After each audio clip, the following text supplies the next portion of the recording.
Life has a very amazing way of tricking you into believing that you're the only one who ever have experienced this. Are you about to cry? Okay, I will tell you guys that my period's about to start.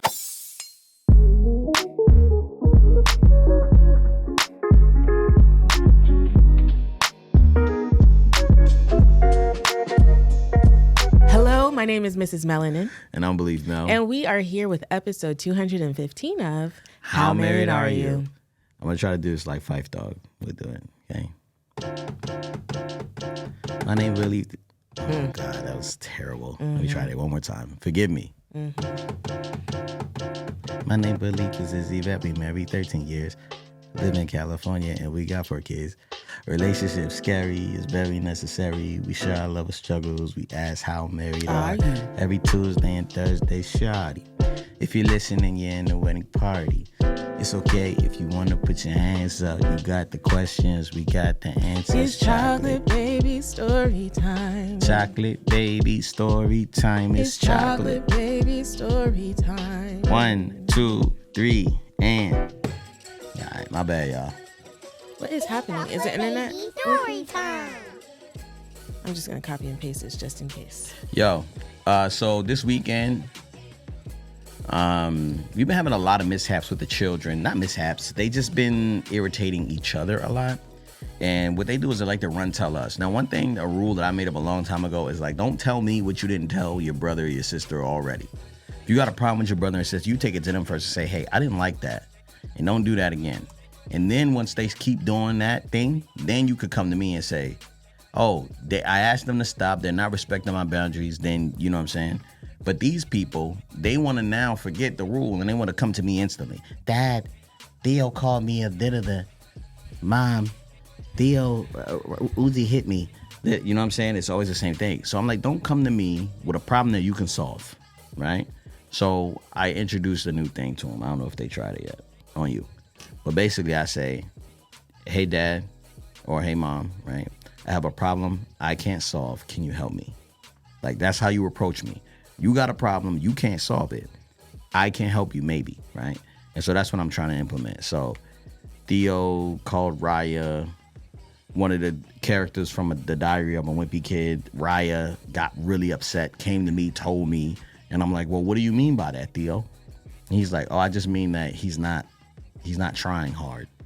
And I was like, okay, well, is that what you thought he said, Raya? No. It's like, you know, just communication, right? Them dudes got a crazy rivalry going on, and it's not very fun for the house. Mm-hmm. Yeah, what you got? Yesterday, I told my family we're going on a family walk or whatever. No one was super enthusiastic for the walk, and no one ever really is. It's very disheartening sometimes. I think Anaya is often enthusiastic. She's just happy to be together. With you. That's all she care about. But anywho, we were going on a walk. We don't even make it a kilometer, or I don't even know, that's not the right measurement. You don't even know. We don't make it but 15 steps, right? And automatically Glenn's like, oh, look, a swing. And immediately everyone wants to go swing on the swing. And there's rocks and everyone wants to go climb the rocks, and there's puddles and everyone wants to jump in the puddles and do all the things. And I'm just like, you know what? These people don't know what they want.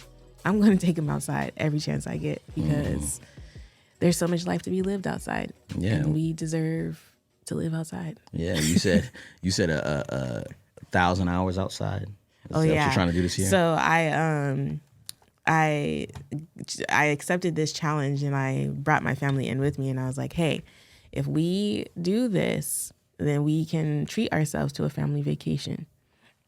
And so it's like 1,000 hours outside, 1,000 miles walked. What else was it? 1,000 chapters read, or 1,000 books read, which I don't know what we're going to do yet, but we're doing it. We can't read 1,000 books, man. Yeah. Well, I don't know, babe. Not in my reading pace. No, I'm saying I'm going like the books we read to children. Oh, yeah. That counts. We 3 books a day. Yeah. You know, it's nothing but a thing. And I also am going to count reading, like listening to audiobooks for the kids. Yeah, that's cool. Because we enjoy listening to audio stories. So, anywho, y'all, we here. Yo, we here. You're here. You're here. Have you liked the video yet? Are you subscribed? Have you left a review? 5-star review? Have you shared any episodes that you've listened to before this one with any of your friends, family, and loved ones? True. Have you done any of these things? Yes, I am interrogating you in this moment. Hopefully, while I am taking this long time to say all these things, you are doing all these things. In addition, Yvette is hosting an unplugged retreat for moms. And when she says unplugged, she doesn't necessarily mean unplugged from the internet or any of that stuff. She means just unplugged from your family. And if you choose to unplug from your phone or all the other things, that is totally welcome. I invite you guys to do that at portions of the day. But this will be on Mother's Day weekend in May, on May 10th through the 13th. I invite you to connect with yourself, to connect with other moms, to connect with God, to connect with nature, and just to spend some time by yourself outside of your family, kind of rediscovering some of the things that bring you joy or some of the things that kind of breathe life into your lungs. You deserve rest. And I am trying to create a space for you to be able to get some of that rest. And your ticket includes a welcome dinner with some praise and worship. We have a 60-minute spa treatment and access to the spa. Gorgeous views. You get a food credit. It is not all inclusive, but you do get a really healthy food credit to spend at the restaurant and cafe. And you just get so much more. There's so many things that are going to be there. Some of the things I'm trying to leave a surprise. So just know it's going to be bombdiggity.com. If you are a listener and you're like, I can't make it there, but I would love to like whatever in some way, I do have an opportunity for you to become a gift bag sponsor. If you'd like to feature some of your artifacts, some of the things that you make with your hands, or some of the, I don't know, something that you have that you're like, I would love I think this would be a great asset for moms. Yeah. Hit me up in my email and let me know that potential vendors. Yes. That you would like to contribute. So I think, do you want to tell the dads why they should do this? Yeah. Dads who honor the woman in your life. Mother's Day is coming up. Mother's Day is a day where we celebrate moms, right? And it's a big capitalist day where, you know, mom just kind of focuses on spending time with family. Maybe you take her out to dinner, you do something special. But let's be honest, the real gift of from being a mother is like being able to just not be a mother for a moment. Because being a mother, it's forever pulling at you. And I can say that having first-hand experience watching my wife. Even like there's a whole meme going around, right? Where like there's everybody's in the room, like it's like a family night thing, right? And all the kids are sitting there watching TV, and dad's sitting there watching TV. Dad gets up and goes wherever, walks out of the room, and nobody moves. And then it's the reverse. Mom gets up and everybody walks out and just follow. It's like little ducklings. You know what I'm saying? Like you couldn't get rid of these people if you tried, right? And it's funny because how we travel around the house is that Yvette follows me and I walk out of the room and then she's like, where are you going? And she sits next to me and then they all follow her and I'm like, what is happening? I need a little bit of space. So he don't want me because I come with them. So I understand what it feels like. That is funny. It's always having that attachment, right? But I do like being attached to Yvette. Do you? Yes, yes. But when you bring your baggage, all your ducklings, our baggage, it gets so our difficult. baggage. Them kids do not care about me, and so I have understood what it takes. And a small glimpse of what it takes for Yvette to be a mom, and then watching her reels lately where she's been documenting her day in a life. It's just so much stuff that goes into it. And we should put the extended versions out of everything. Like a 5-minute, like, okay, this is what happened that didn't fit in a real time frame. REEL, right? So I think it's a good gift to give to the woman in your life, the mother in your life, your mom, your sister, your cousin, somebody on your staff, maybe a co-worker, a team member who's been killing it. Give them the opportunity to go away, connect with themselves, connect with God. And Yvette is facilitating that place, right? She's not trying to facilitate it. She is facilitating that place. And walking definitely more into an unplugged lifestyle, right? It's a way of life to be unplugged. And sometimes, when you leave the house, sometimes you got to unplug all of your electronics, for an extended time so the house don't burn down. You know what I'm saying? And before you fry your brain out, you need to unplug from society. You need to unplug from, the demands of life, right? So let's supply yourself with more comfort, more patience, more understanding, more appreciation for every breath that you breathe, and let's make sure you replenish to start this next season of life, this next year, in motherhood, right? Let Mother's Day start a new moment for you. You know what I'm saying? So let that help you. May 10th through the 13th. Sign up now. YvetteHenry.com. Early registration ends February 29th. So make sure you act fast because prices will go up if tickets haven't sold out. Oh, yeah. Y'all gonna want to get there. And you can double up rooms. So you can go with a girlfriend or whatever. And there's a pay later option through PayPal. So yeah, don't front, don't trip, don't miss it out. All right, let's go. All right, dear Yvette and Glenn, I hope this message finds you well. Yes. I wanted to take a moment to express my gratitude towards your family, as you have been a breath of fresh air to me ever since I discovered you about a year ago.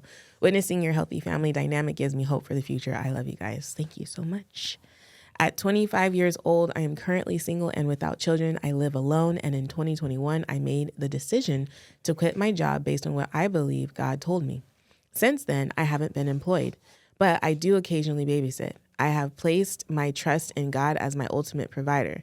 During these past years, I have dedicated most of my time to strengthening my faith in God through church activities, volunteering, babysitting, and working out. I have everything I need to sustain myself, but at times I do feel a bit weary due to financial limitations that prevent me from doing things I desire. My entire journey has been a test of faith with the Lord, even though some people may view me as crazy. In the past, I allowed others' lack of faith to discourage me when I shared my aspirations of becoming a stay-at-home mom and living on a farm to homestead. I would often receive comments like, "I couldn't do that. I need to work for my own independence," or "I would never let a man have that much control." However, my heart's true desire is to be a homemaker for my future family. Recently, God instructed me to cover my head until I am married, and this decision came to me one night. I expressed my feelings of vulnerability and exposure to God, and although people questioned why I suddenly covered my head, I remained steadfast in following God's guidance. Over the past year, I have developed a strong yearning for marriage, to be a wife, and to become a mother. Since my high school days, I haven't been in a serious relationship that I don't consider those experiences to be significant. Wait, what? Since my high school days, I haven't been in a serious relationship, and I don't consider those experiences to be significant. I have had no encounters with men, and it's not due to any issues with my appearance. I have also never been approached by men. I don't know at this point. I'm always asking, is God hiding me? However, my main concern is how to overcome the fact that I have limited experience. Having witnessed numerous unhealthy relationships around me, I am well aware of what I do want. I've made a list, and they aren't my cup of tea. I don't know what I would do if a man of God tried to pursue me. It literally scares me. What also scares me is a man pursuing me and me sabotaging it because to the world, I have nothing, but in the Christian world, I have everything I need, if that makes sense. Thank you for taking time to read my message. I appreciate your insight and any advice you may have regarding faith, God, and navigating through these life's challenges. I don't have many pictures with my head covered, so I put a hat on. She put like a hat. And she is cute. She's got beautiful dimples and a beautiful smile. So I think the main concern, what did you take away as the main concern? I think, fear. Like I feel like this person is gripped with fear of the unknown. And it's so interesting about life. Life has a very amazing way of tricking you into believing that you're the only one who ever have experienced this. Are you about to cry?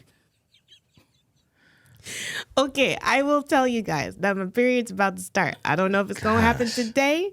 I don't know if it's happening right now, but it is coming. So just We should just have a calendar everybody here. brace yourself. No, but what you just said is I was literally just talking to Ashley. Watermelon egg rolls. Okay. Anyways, I was just talking to her via voice memos, and we were kind of being vulnerable with each other about, like, you know, the fact that we are homeschooling moms of 4 kids, and we also are trying to do this thing over here that is like on the side but not really on the side. It's like a main thing, but homeschooling's a main thing, and it's like she started talking and like expressing herself, and I literally started to cry because I was like, she really does get it. Like, I feel like that's the first person I've talked to that really understands how I feel. And it made me super emotional. So I really understand what you mean when you say, like, if we were just having more conversations and being more vulnerable with people, we'd probably find out we really aren't that alone. Yeah. I think that the hard part about being someone who is, how do I call it? Like an innovator of some sort, right? Like, you're stepping out. You think that no one else is experiencing what you're experiencing because you haven't talked to anybody about your ideas, just you and God. So then when you start to walk in it, it's like, where are my people? That's where you go first. Where are my people? Where are the other people like me? Yeah. Right? Or you go, who's my mentor? Like, who am I aiming for? And sometimes it's really hard to see that. Yeah. But those people aren't for sale. Like, they're not promoting themselves because they have been given something by God, probably the same thing God gave you. And it's really hard to publicize that in a world full of consumerism. Like, we are such a place, and I'm not trying to get all like political, but no. But like, we are in such a place where, like, the people who think different are like, people look at you like you're crazy. And I realize over a certain amount of time that that's the actual sweet spot. Like, if I talk to someone and they look at me like I'm crazy, I'm like, that's it. Because I don't want to be like you. You know what I'm saying? Like, I don't want your life. I don't want this. So if you look at me like I'm crazy and you're comfortable, I'm good. Because we don't share the same outcome. We may have the same goal. Like, we want our families to connect. We want our, to make money. We want to do this and this and this. But we don't have the same route. We don't have the same calling. We don't have the same, it's going to look different. We're going to end up at the same place, but I'm going to take a different route. And the more crazy people look at me, the better I feel about it. And I used to think that, like, people needed to agree with me. Hey, do you think this is a good idea? Right? I need people to tell me, like, man, that's wild. That is crazy. You're going all in. Absolutely. What are you going to do? Right? And there's another thing, and we're going to get back to this in a moment, but I kind of want to, like, talk about something that has really been on my heart lately, about the diaspora, like the Black diaspora. And sometimes I generalize and I'll say women or men or most women. And honestly, I don't know. I don't know what most men do or most women do. I know what I do, and I know what she do, right? Yvette is the only woman that matters truly to me. Like, I care, of course I love my daughter and I love my mom, and you know what I'm saying, I love my sister, my stepmom. Like, I love people in my life, my cousins, my aunts, my grandmother, like all these people I love. But you can't look at the diaspora or look at Black men, Black women, a certain type of people as a whole and say, this is the problem. Because you only need to find one, right? So this individual here is so focused on, like, man, I don't even know what would happen if a man tried to pursue me. We're not talking about a man. We're talking about your husband. And it's not going to look the same. So how you seen it in the movies, how you seen it in your life, the fact that you're not hanging around any healthy couples is going to expose the fact that you don't even know what you're looking for. So you have an eye problem. You need to change your eyesight. You need to change how you see men, how you see yourself. You know what I'm saying? Maybe not how you see yourself, but how you see or how you look for your husband or how you identify. And I would ask God for the eyes to see the right individual, because you're not looking for men. You're looking for a man. And so when you recognize that man, then I feel like God will nudge you, right? And let you know. And it'll also be made plain to him too, you know? So that's kind of where I'm getting. I feel like she's dealing with a lot of fear. And I think she has it may not be a bad community. I'm not saying that, but I think she needs more proof. Yeah. I think on a practical level, that sometimes, like even for myself, I'm realizing that if I'm looking for a certain person to be in relationship with, I have to put myself in environments where their interests are the same, if that makes sense. So if I'm looking for other homeschooling moms who are professionals or also have a career, then I attend homeschool conferences and start to network and meet those people. If you have a desire to live on a farm and homestead, then maybe you start to find those types of events to attend in order to meet those type of people. I don't know. But I do think that putting yourself in those environments are helpful as well.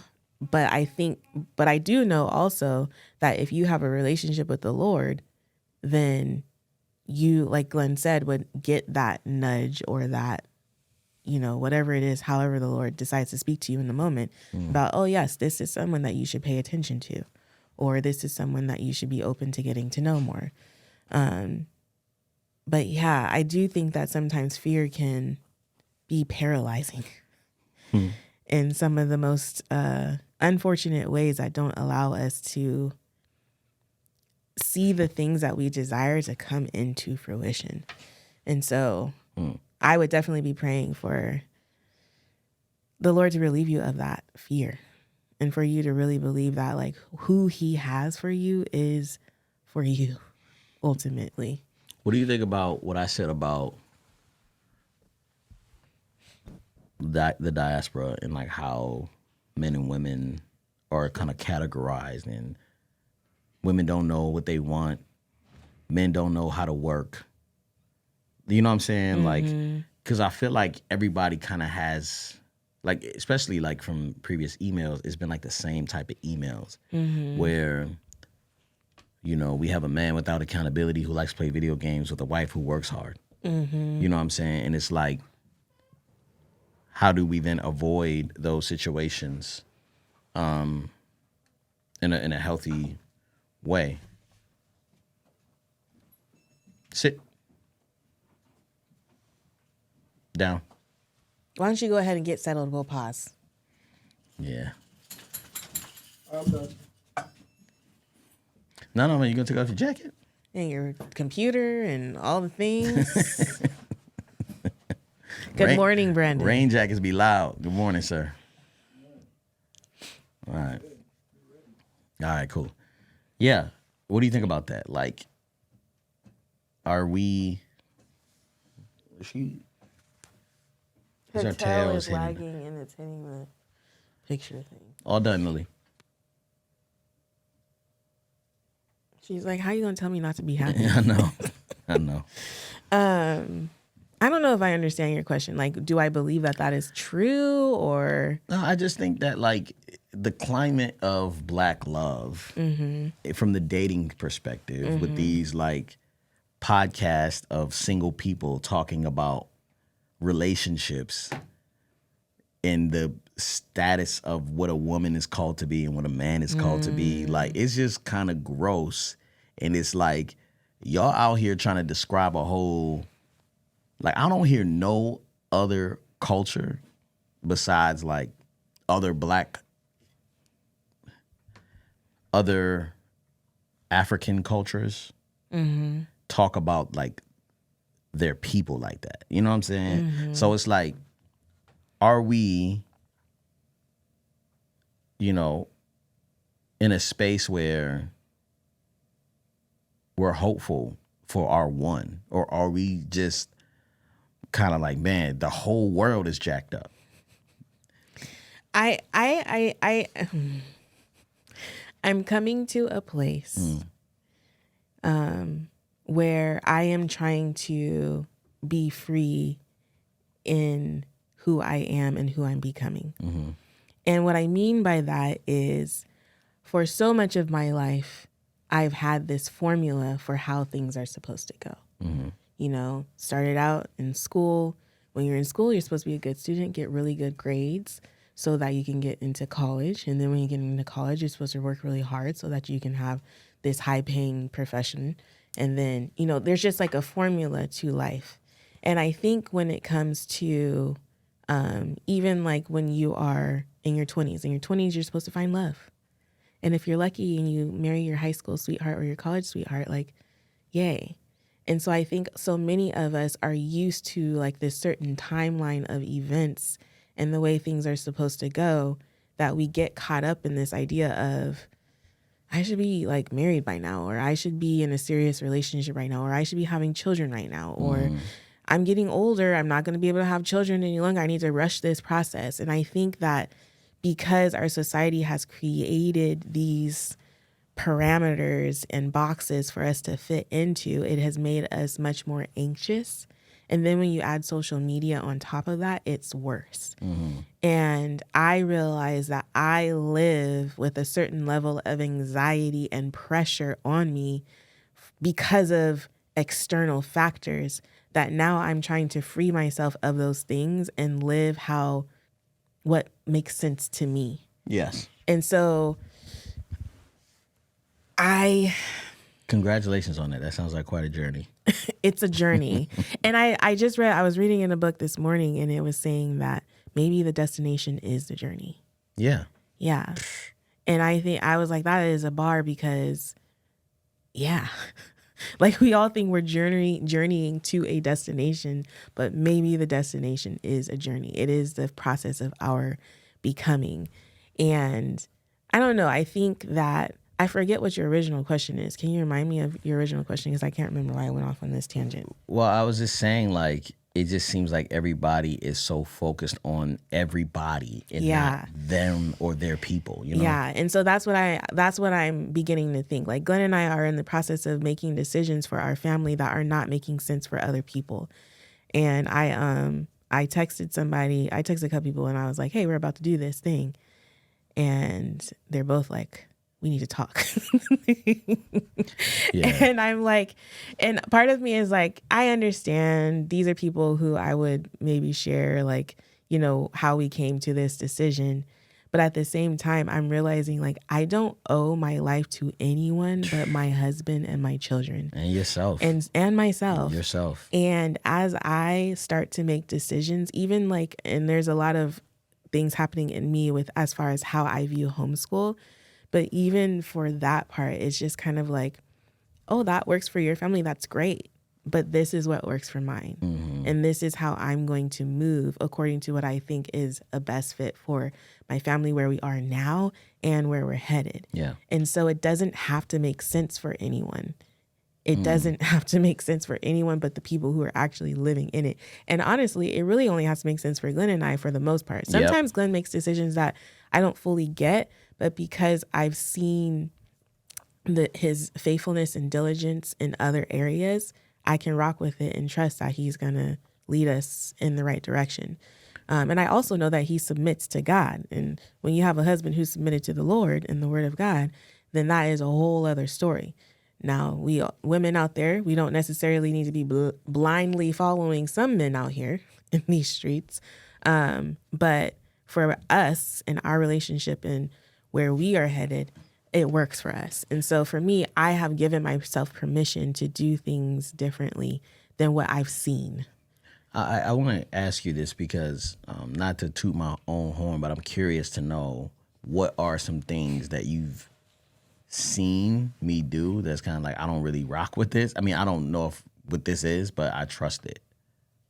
Because I feel like that example is important because, you know, what do you mean you didn't rock with it? I mean, you rocked with it because you trust me, but like you didn't, you know what I'm saying? You know what's interesting is like the whole idea of turning a camera on in our home is a decision that I didn't rock with.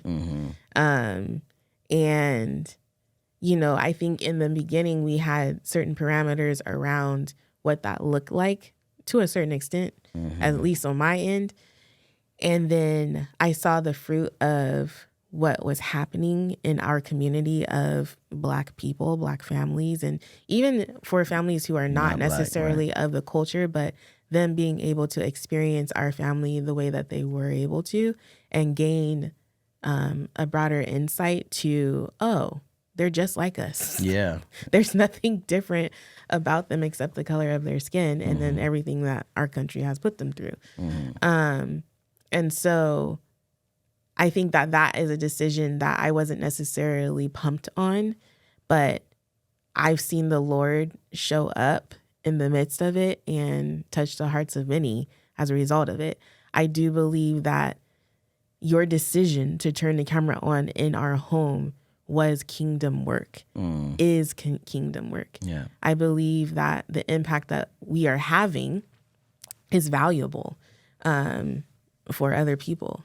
And so there are some women or men who are in a season where their spouse or their partner is making a decision and they are uncomfortable with the decision.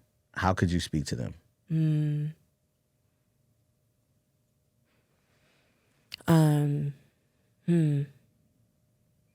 If you are uncomfortable with the decision and you trust your spouse, I don't know why I'm chuckling at that. I think I'm chuckling because Glenn and I have had recent conversations where it's kind of been like, wait, do you really trust me? Yeah. But I think if you're if you are in that space and you trust that your spouse is submitted to God and you trust that your spouse has a relationship with the Lord, that's the one, and is hearing the voice of God, then let it be. And the best thing you can do is pray, because so many times, and you know, we do have a voice and there is a time to use it, but I would say like pray for discernment about when to use your voice, when allow the Lord to lead you, not necessarily your flesh or your fear or your anxiety, because I think the biggest thing for me is, as much as I want to be free, I want my husband to be free, and I don't want to be a shackle for him. And so sometimes we just have to give them space. And one of the things too, for me in particular, is I know that if ish hits the fan, that like Glenn's not just going to leave me sitting in the stuff. Like we're going to work together to clean it up. We are a team. And so God has proven himself faithful in our lives, and hopefully he's proven himself faithful, or you've been able to see his faithfulness in your own life in such a tangible way that you can give your spouse that space to do what they need to do and just pray. Yeah. And then I would say on this side, I think I've had to kind of therapize myself out of your confirmation. And that is hard because, you know, as a husband, I don't want you not to trust me.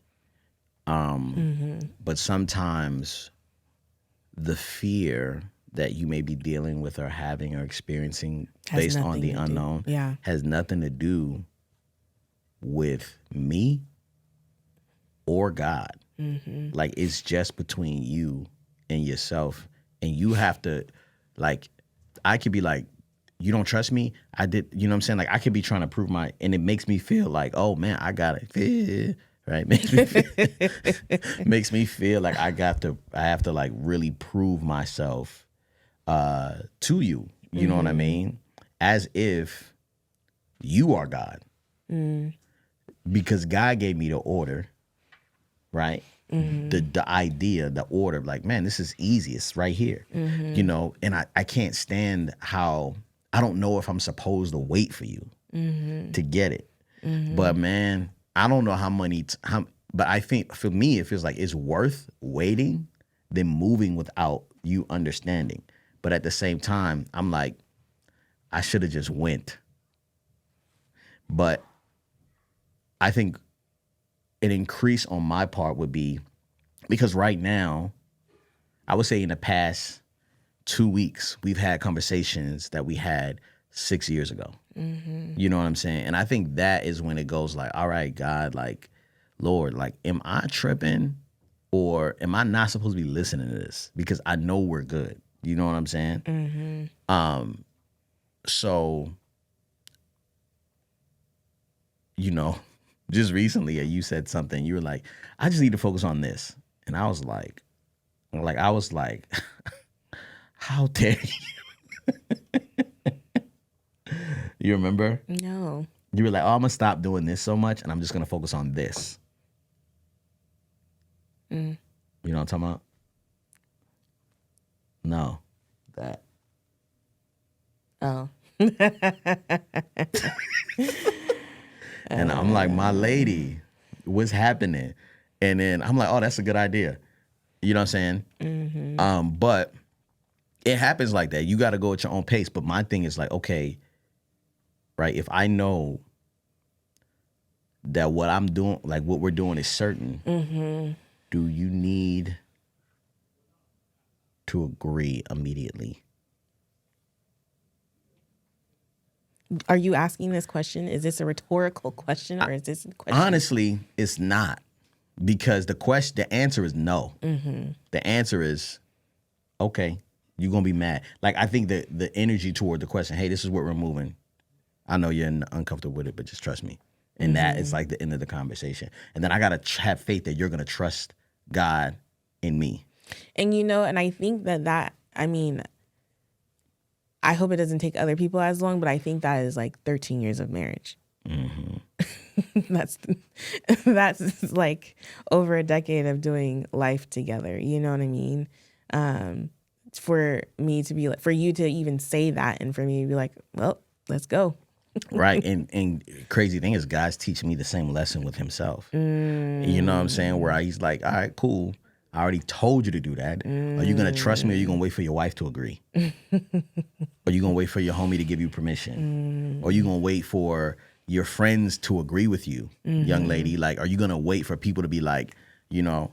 And so I already know that I was supposed to change my eating. You know what I'm saying? Like, I already knew everything I was supposed to do. I already knew I was supposed to do it, Frank. I already knew that. It was me like waiting for comfort and what is it? Companionship. I wanted to be obedient under my own terms. Yeah. And I don't want to move like that no more. You know what I'm saying? Because there's so much more on the other side, you know. And if the conversations we've been having for 6 years, God has been teaching me the same lesson for longer than that. You know what I'm saying? Hey, faith looks like this. Faith looks like this. Faith looks like, you know, you don't know what you're going to do with your car. You don't know what's going to happen with this. You don't know. It's none of your business. It's my business. You don't know what your husband's going to look like. You know what I'm saying? You don't know if you're going to be awkward and nervous, right? Like, you can't prepare for that. You can't prepare for meeting your husband, right? It's not going to look like everybody else. And you need to stop looking at the people around you, because it's just going to mess up your mind, right? So that's kind of... And I think obviously community serves a purpose. Absolutely. And looking at the people around us it can have value and it can provide insight. But I think ultimately, like, that's our problem, is looking at the people around us. Yeah, because then we start to compare. Yeah, we start to compare. We start to create these molds that aren't necessarily like the mold that God has for us. And so I think that the main thing that we have to do is remain in the Lord and allow him to show us like who he is calling us to be. What life is he calling us to live, and be obedient in that. And so, yeah, girl, I can't even pull up the email because I don't know what's going on. Yeah, the internet's acting wonky. What one are you on? I tried to connect to my phone because both of these are not working. Yeah, you got to use this. I tried. I was on it. Okay. All right, babe. How married are you? I'm so married that. Pull up your notes. Let me pull up my notes. Keep What's your happening? receipts. What's happening? Did you do it on your iPad? No, it should be here, and everything's looking different. Oh, pinned. Okay. Oh, the other night. Oh my gosh.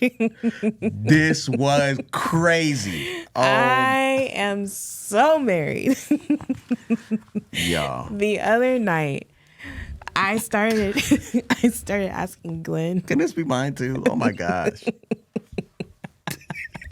I started asking Glenn a question, and I No, didn't even, tell them the question. I was like, okay. Listen to this, y'all. This is very personal. I was in the mirror. I was looking at my boobs, and I was observing some things. And then I turned to him, and I was like, babe, do you think my boobs? And then I saw his face.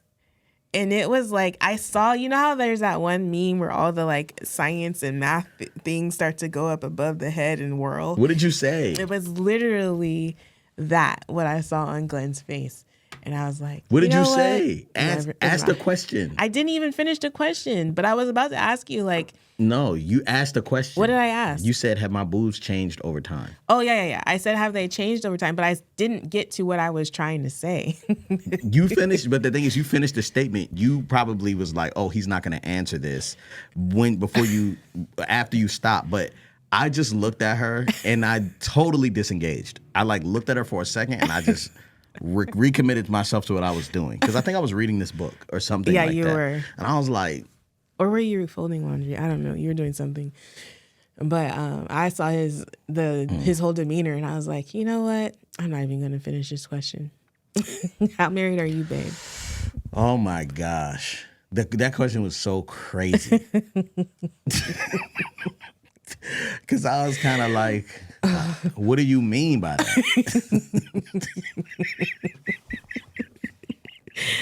I was so genuinely asking. I really wanted an answer. I have to talk to somebody else, I guess. I was so confused on what that was supposed to mean. So you're so married that you didn't answer it. I'm so married. No, that I just, when you asked me that question, I just understood that that's like I feel like that right there is being married. Like that fine moment of awkwardness and like wanting to serve but not knowing how, and like wanting to get it right but knowing it's no way you could get it right, like but you're gonna try your best. Whatever you say, you're gonna get in trouble, right? But at the same time, you're gonna try it. Your intention's gonna be sweet. And I just was like, that right there, that little moment, that what was it? 3 seconds was all of marriage, like that moment. And I was like, oh yeah, I'm stuck here. Like I can't get out the window. I can't drive away. This is my life. Oh my goodness. And you're blessed to be here. No, I'm super blessed, but I was just like, oh, this is no way out of this. There's no escaping it. And so that's how married I am. I just was like, I feel like I was disgusted by the question. He was. I was just like, wow. I don't even know if I've seen that look on him before. I was just like, or noticed it at least. Yeah, it was like it was like I created a new cuss word with my face. That was like, F you, how dare you?